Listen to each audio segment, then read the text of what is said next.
We now continue our conversation, our ongoing conversation with Professor Richard Wolff. I always enjoy speaking with Professor Wolff. There were a couple things I had some further questions about, I guess I would say, last time around. And I won't go through the whole spiel because you know it by now, but he's a professor of economics emeritus at University of Massachusetts Amherst. He's also now at the New School University in New York and host of the program Economic Update on Free Speech TV, which airs on Tuesday evenings. So, Richard Wolff, welcome back to the program.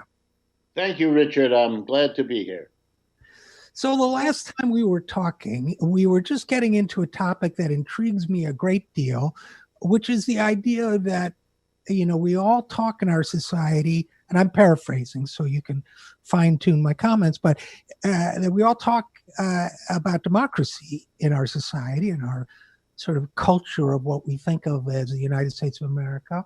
But when it comes to the workplace, we just set it aside. We just assume that somehow that something close to the divine right of kings confers to the CEO, and we assume that that's the natural order of things, but it's really not. First of all, did I get the concept of the boss as king? I mean, that's the way I see it, but did I get it right in your view?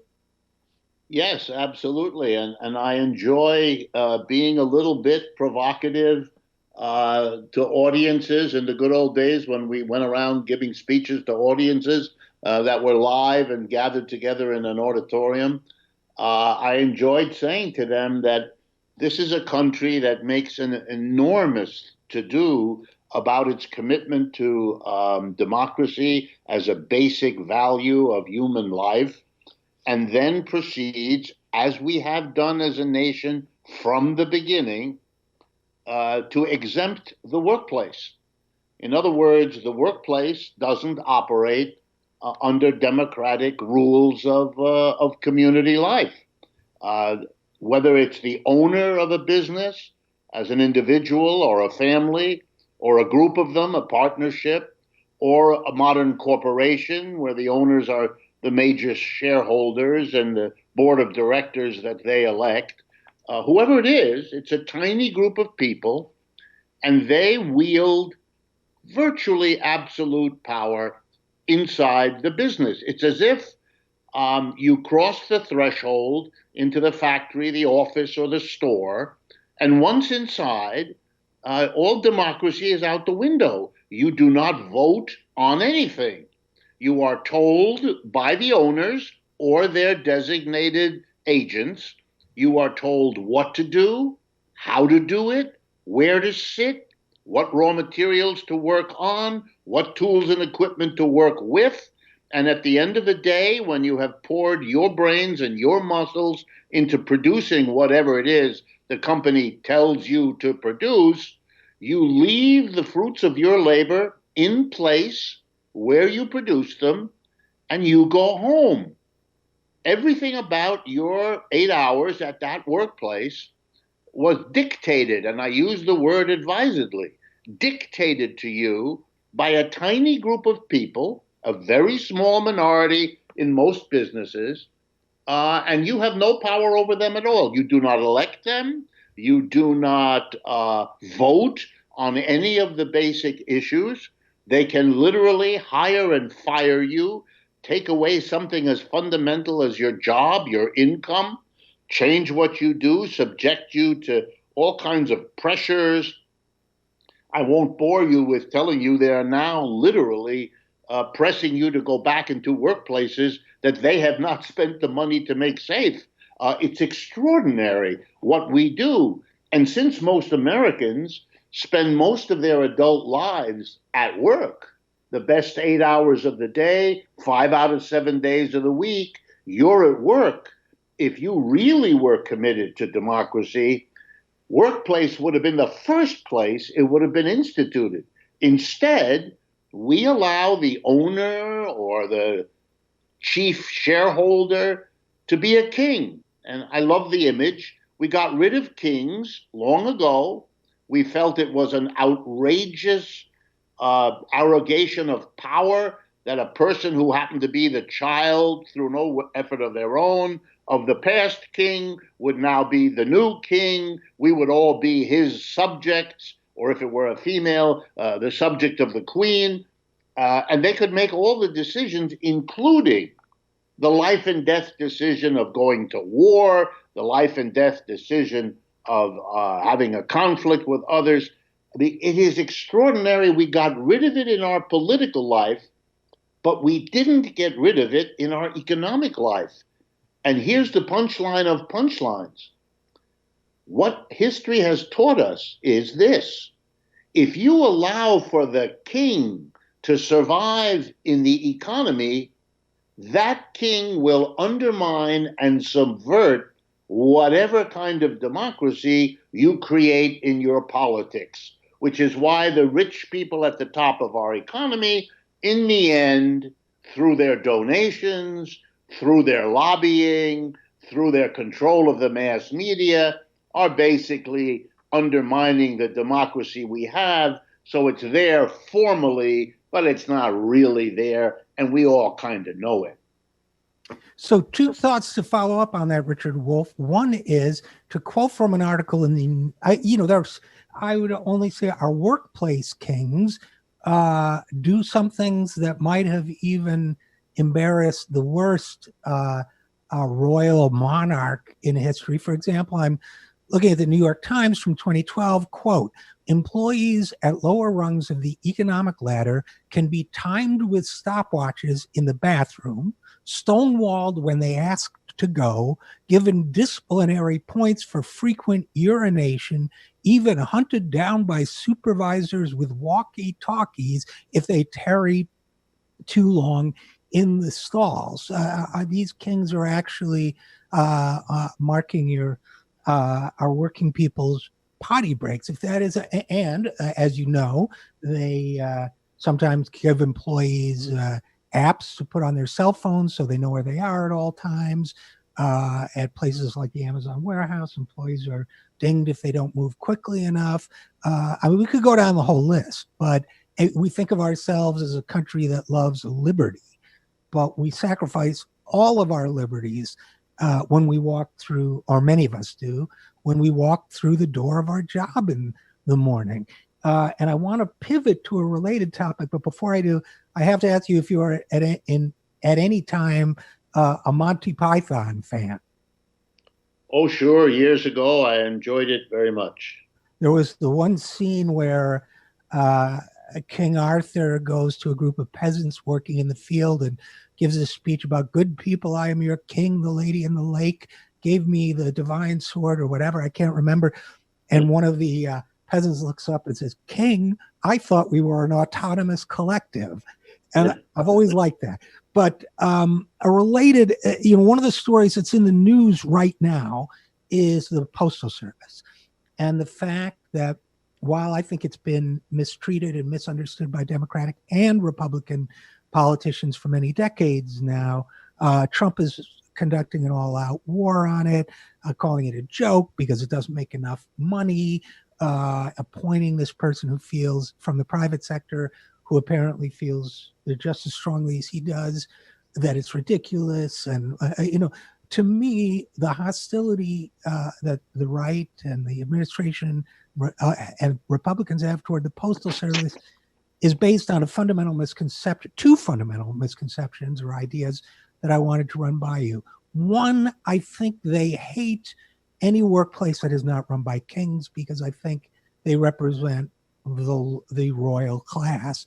But I want your thoughts on that. And two, they just want to keep the related thought. They want to keep the public economy as small as possible and privatize as much as possible. But what are your thoughts on if you agree that there's an assault on the Postal Service, on the motivations behind it? Well, I think the motivations, as usual, when something becomes a public campaign in the way that the Trump attack on the post office is, then it usually means that there have been several motivations of several different groups, and they've seen it convenient to get together. None of them by themselves is strong enough, but if they all get together, well, maybe they could actually get this done. So let's begin. One motivation is the re-election effort. There's a very big movement now, particularly because of the pandemic, to enable Americans to vote by mail, to make it very easy for you to use the postal system to cast your ballot for president. And the Republicans are doing everything in their power to make it maximally difficult in most cases, except where they know they have the majority of votes. But wherever there's a contest, and there are lots of places which have contests, they don't want the opening up of the post office to allow for mass voting because they think they won't get those votes, and they're right about it. But to directly attack the post office on that ground would look as bad as it is, and so they need cover. Here's now the second objective. We allow there to be private competitors to the post office. You all know their names. I won't repeat them. They are the people who deliver packages, et cetera, and they would love to see one of their competitors destroyed, removed. It would leave that much more business for them. And they're powerful, and they're rich, and they're a nice ally for Mr. Trump. Number three, what you said. There is this always pervasive anxiety among private business people that they cannot tolerate, and they have a deep fear of competition. You know, they give speeches on the 4th of July about how competition is wonderful, but they actually hate it, and they always have. And they hate it from the government, particularly for a very simple reason. If the government does something, whether it's to produce software or cook a meal or mow your lawn, it has to pay for the labor to do the work, and it has to pay for the materials. But if it's the government, it does not have to make a profit because it doesn't have shareholders that have to be given a cut of the action, and it would never pay top executives the kind of big bucks that private enterprises get away with paying. And therefore, since they don't have to send dividends to shareholders and they don't have to pay outrageous $50 million paychecks, way more than the president of the United States gets, to the top executives, they could in fact do the service at a lower cost to us as the American people, and we would then buy from the government rather than from private enterprise, not out of some philosophical question, but because the government can do it cheaper. For all those reasons, you've been able now to put together a coalition, well-funded by all those involved in this game, to try to actually end the post office. They probably won't be able to achieve it for all kinds of reasons, not the least of which is that the post office is extraordinarily important in huge parts of rural America that are not well served by private competitors, and that are also not well served by literally much of the rest of the economic system, and rely on the post office in all kinds of ways. But you never know. I mean, maybe they will be strong enough and have enough pull to get rid of the government as a competitor, the government as a place. You know, post offices have traditionally been places where people in the community gather. They once were very, very successful at that. By the way, they are in other countries. What the United States is doing is literally going in the opposite direction. Most European countries have in recent decades expanded what they want the post office to do. So, for example, in France, just pick one country, the post office will handle all your banking, and it will do so at a lower cost than getting your credit card, your checking account, your savings account, whatever, at a private bank. The post office will also sell you insurance of all kinds, once again, with lower premiums than you would have to pay for private. Post offices will sometimes also provide financial information. If you want to buy government bonds or even invest in the stock market, they will help you do that. In other words, since you go to the post office anyway for a variety of other services, money orders, package mailing, and things like that, passports, you will now be able to do quite a bit of convenient work at the post office at a lower cost than if you used a private competitor. Europeans find that this is reasonable, rational, and appropriate. And the capitalists in those countries have basically learned that the majority of the people in these countries are so appreciative of what they get from their post offices that it is a dangerous damage to a corporation's reputation to have anything to do with an effort to undermine the postal system, which shows you how different they are from the way we function here. And again, we're talking with economist Richard Wolff, host of Economic Update. We're not only swimming, as you know, we're not only swimming against the tide of other developed countries, but we're also swimming against the tide of our own history. 100 years ago, give or take, you could do some banking much like what you described at any post office in this country, too. We used to have post office banking. We decided to get rid of it. There's been talk of among more progressive politicians of bringing it back, but no momentum behind that. So we're actually undoing our own progress as well as swimming against the tide of what other countries are doing. And that gets us, in my view, to the question of culture. You mentioned that in those countries, if any corporation or CEO challenged this new and expanded role for the post office and the public sector, they take a hit on their reputation. To me, it seems that we have spent many decades through the media, through our political culture of both parties and so on, exalting the CEO, exalting the so-called self-made individual, exalting the private sector way beyond what it deserves and what those individuals deserve. I have my own ideas about what kind of person self-selects for that kind of success. But I guess I would say my question to you, Richard Wolff, is number one, is our culture of the private sector, is my impression right, in your view, that it really is different from other, you could describe them as capitalist countries, as social democracies or whatever. Is it as different as I think it is? And, what accounts for that in your view? Yes, let me respond on two levels. First, I'm very appreciative that you reminded the audience that the post office in the United States once was allowed, before private interests killed it, to do banking. I would like to mention that a very conservative part of the United States is still committed to public banking, which would be what it would be if the post office did it, a public entity, the post office, doing your banking.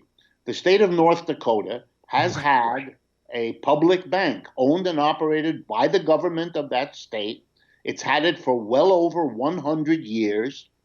Republicans and Democrats have now endorsed that bank because it is too dangerous for any politician in North Dakota to oppose it, which is why they don't do it, despite the fact that the big banks from New York and California and so on have tried to work against the Bank of North Dakota. But the people, the farmers, the small businesses in North Dakota love it for just the same reasons that the Europeans or the French, in my example, love their public banking at the post office.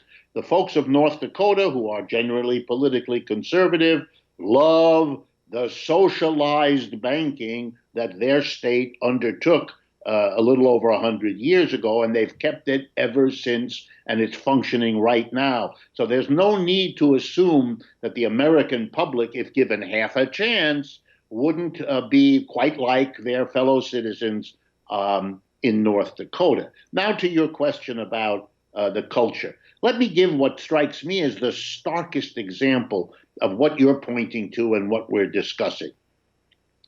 In the United States, private capitalists made a decision over the last decade not to produce masks, gloves, ventilators, beds for hospitals. Is that because we don't know how to do that? Not at all. American companies are perfectly good at doing that. Did they not do it because some law prevented them? Absolutely not. They didn't do it for a simple reason. It wasn't profitable, which I understand. It isn't.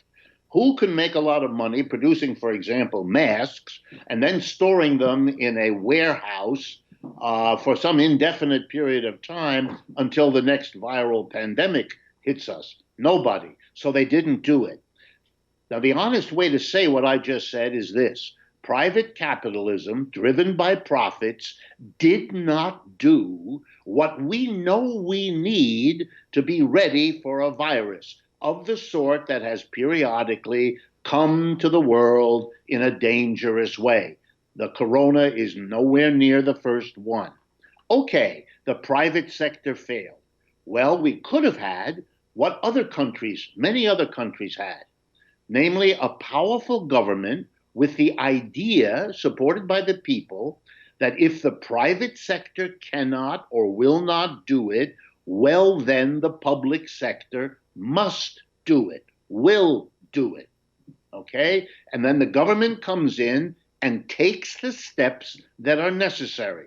For example, if either gets an American company to produce the masks and gloves and all the rest, or imports them and then stockpiles them around the country so they are there to protect the public health, which it is the job of the government to do. Trump didn't do that. The Republicans didn't do that. And the Democrats didn't push very hard to do it either. That's a cultural phenomenon. Why? Because in the United States, it's too difficult for the government agencies led by the president to come in and say what would be the truth. And here it is. The private sector is not capable of preparing for a virus and thereby protecting the health, the very lives of the American people. And because capitalism works that way, it doesn't do what isn't profitable because profit is the bottom line. We, the government, will compensate for what private capitalism fails to do so that public health is protected. The Republican government, the Democrats as well, and led by Mr. Trump, couldn't do that. They don't have the cultural capacity nor the support in the broader public to say what I just said and to do it. And we, the American people, are now paying the price in tens of thousands of dead fellow citizens, many more infected, many more coming down the pike of this because our private capitalism couldn't get us prepared and our government lacked the cultural commitment to compensate for what private capitalism cannot and does not do. Very different, by the way, in other capitalist countries. I'll give you examples. Germany, I'll give you another example. South Korea, I could go on. And what we see there in countries that are capitalist for sure, but a different culture, a culture that says, well, if the capitalists can't or won't do it, it has to be done, and we will do it collectively through the government because we're not going to face the next virus as unprepared as the Americans obviously were in this one. So I think it's a glowing example, horrifying in one way, but also a glaring example of the difference in some cultures willing to supplement the failures of capitalism, others so befuddled by the dominance of capitalism that they cannot see that system's failures and flaws and therefore fail to act to compensate for them. And boy, are we paying a price. So what you're describing, Richard Wolff, is a kind of collective blindness. I don't mean to be ableist, but a collective inability on the part of our political elites to see the limitation It's either that, or in the case perhaps of some more liberal Democrats, a lack of what you describe, I think is a great phrase, cultural commitment. I want to be respectful of your time, but if you have a couple minutes, Sure. I think that cultural commitment and that collective, inability to see or unwillingness to articulate the limits of the so-called free market system. I think there's a third partner at the table, and that's I'm not sure of this, but I have the strong suspicion that there was probably pushback from the medical supply industry, or there would have been. That's we don't want you to produce those masks at government expense, because should they ever be needed, we don't want to lose a profit-making opportunity. And if that's true, or even was implicit in decision making in any way, I think one, to me, it's sociopathic, and two, it shows the extent to which we have a system, political system, dominated by legal corruption that is so endemic that people don't even see it anymore. That, oh, well, we better not do this thing that would make sense in terms of the health and well-being of our people, because it might alienate the corporate people who hold the real power. Am I getting ahead of myself here, or what do you think? No, I think you're right on. That's the story that we're telling. Here's the irony. There is an example here in the United States in which the government has decided to compensate for the failure of private capitalism. And let me explain. It is not privately profitable for a company to produce a military machine gun, or a missile, or a tank, or a Navy vessel that is geared up for war. Why?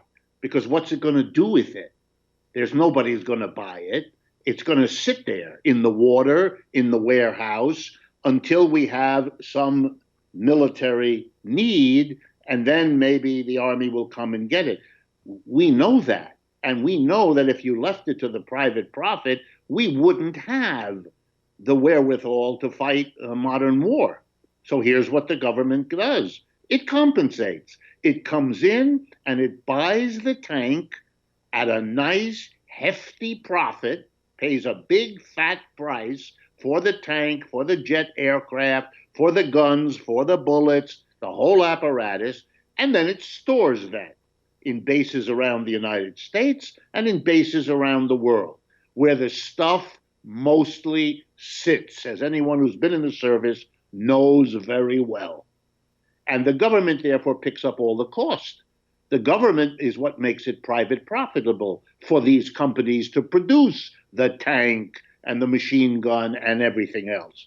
Well, exactly the same could have been done, should have been done by the government with the masks and the ventilators and the ICU units in the hospital and all the rest of what we needed.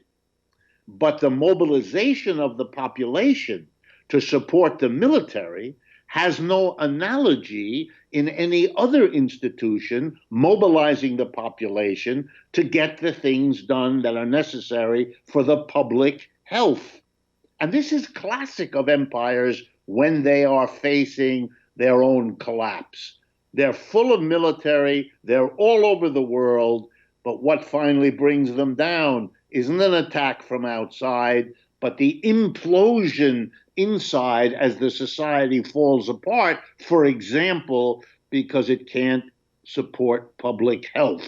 And that's what you're seeing in this country. And the ugly extras of the companies not wanting competition, absolutely. It is appalling. But again, like with my example of North Dakota, so that people see Americans could be different from the way they are, let me remind you of the history in the 1930s. In the 1930s, it was decided in the midst of a depression as bad as the one we're in now, with unemployment roughly like what we're in now. Here's what they did. They didn't only give money to the people at the top to trickle down the way we're doing now. They did the other. They did trickle up economics. For example, Roosevelt created the Social Security system. He suddenly, in the midst of a depression when the government had no money, committed the government of the United States to give everybody who reaches age 65, nearly everybody, a check every month for the rest of his or her life. He followed that up with unemployment compensation, giving unemployed people who were then in the many millions a check every week for a year or two to help them out. He hired 15 million people for federal jobs so that the alternative to getting a job in the private sector, if they fired you or laid you off, was not that you sit collecting a check somewhere doing nothing, but rather the government came in and was the employer of last resort. It re-employed people laid off by the private sector so that those people would continue to have a job, would therefore feel much better about themselves than if they were sitting somewhere listening to the radio and collecting a bad unemployment check or a low one. Instead, what we did is we said, we don't want you to be unemployed. We want you to be re-employed. We're going to give you socially useful work to do, pay you a proper salary. You'll be able to live, hold your head high, feel good about yourself, make your mortgage payments. And you know what we got for that? Half of the beautiful national parks in the western part of the United States were built by those federal employees. The deterioration of the United States that you point to, Richard, is so severe that both with the high unemployment back in 2008 and 9, with the so-called subprime mortgage crisis, and now the much worse unemployment, not only do we have no federal re-employment project, we don't even have a conversation about it. Neither the establishment of the Republican Party, no surprise, nor the establishment of the Democratic Party, not much of a surprise. They have nothing to say. It's a kind of well paid for political amnesia, forgetting that re-employing by the government was a spectacularly humane, successful response in the 1930s, but our culture has been so deteriorated by the dominance of a kind of Wild West, go-get-em capitalism, that we can't even remember and debate today something wildly superior to the unemployment that is all we can offer our people today. It is truly a sign that the United States, from being a world leader, is becoming whatever the opposite of a world leader is. Well, it seems to me, Richard Wolff, in closing, that if we cannot even at this point stage in our history, if this particular empire, to use this word, cannot even summon the will to do anything that's against the interests of the rapacious and greedy few, that it seems to me its doom has become inevitable. Yeah, absolutely. And you know, ironically, look at the case of Jeffrey Bezos. Not to pick him out, he's no worse or better than the others. But we are allowing what? One human being not only to have whatever it is, roughly $120 billion of personal wealth, which is obscene in itself. But here's this reality. Over the last 5 weeks, we have seen more than 33 million of our fellow citizens, lose their job. Over the same 5-week period, the value of the stocks owned by Jeffrey Bezos, according to the New York Times, have increased. The number they throw out is about $24 billion. 33 million Americans have no work and no income other than what they can scrape together from unemployment, which, as you know, varies from state to state and so forth and so on. 33 million people really hurting, and their families too. And another man who's already the richest person in the country becomes very much richer still. What kind of a society permits this? What kind of a society sees this? By the way, it's in the newspapers. I'm not revealing anything that's a secret. So this goes on, and the leaders of the Republican and Democratic Party have nothing to say. No outrage, no proposals to get rid of this. You know, in World Wars I and II, we passed what were called excess profits taxes. The argument of the leader, Woodrow Wilson, World War I, Roosevelt, World War II, was simple. We cannot allow any one of our citizens to make money off a national emergency like a war. We are asking people to give up much. We are asking people to risk their lives and lose their lives in a war. We certainly cannot. And so the government will come in. Any extra profits you make, the government will take them and use them to benefit the whole society. Well, Mr. Trump recently referred to himself as a wartime president because he's fighting a war against a deadly virus.